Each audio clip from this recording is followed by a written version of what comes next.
Sebelum itu, kita harus tahu dulu apa itu fisika. Fisika yang sebagai salah satu cabang ilmu pengetahuan alam mempelajari materi beserta gerak dan perilakunya dalam lingkup ruang dan waktu bersamaan dengan konsep yang berkaitan seperti energi dan gaya.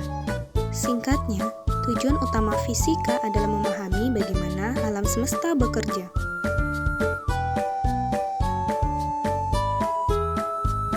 Ilmu fisika memiliki hakikat yang mengikat sebagai dasar ilmunya. Hakikat yang pertama, fisika sebagai kumpulan pengetahuan. Yang kedua, fisika sebagai sikap. Dan yang ketiga, fisika sebagai proses.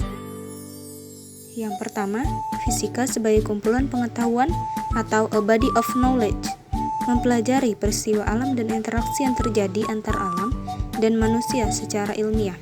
Hasil pembelajaran dan interaksi tersebut kemudian dikumpulkan menjadi suatu produk ilmu pengetahuan. Ilmu pengetahuan itu misalnya fakta, konsep, prinsip, hukum, teori, dan juga model ilmiah. Kumpulan ilmu pengetahuan tersebut dimanfaatkan manusia dalam kehidupan sehari-hari. Yang kedua, fisika sebagai sikap atau a way of thinking. Sikap ilmiah perlu digunakan sebagai kerangka berpikir dalam menghadapi suatu permasalahan ilmiah.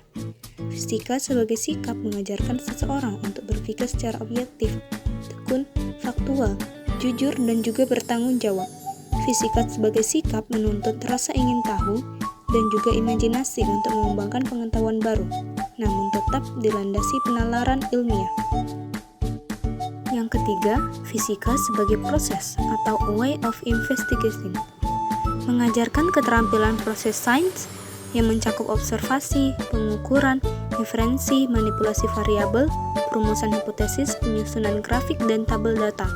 Juga mendefinisikan operasional dalam melaksanakan eksperimen. Intinya, bagaimana cara ilmuwan bekerja dalam kegiatan ilmiah atau bagaimana cara mereka melakukan penelitian sampai menemukan suatu fakta.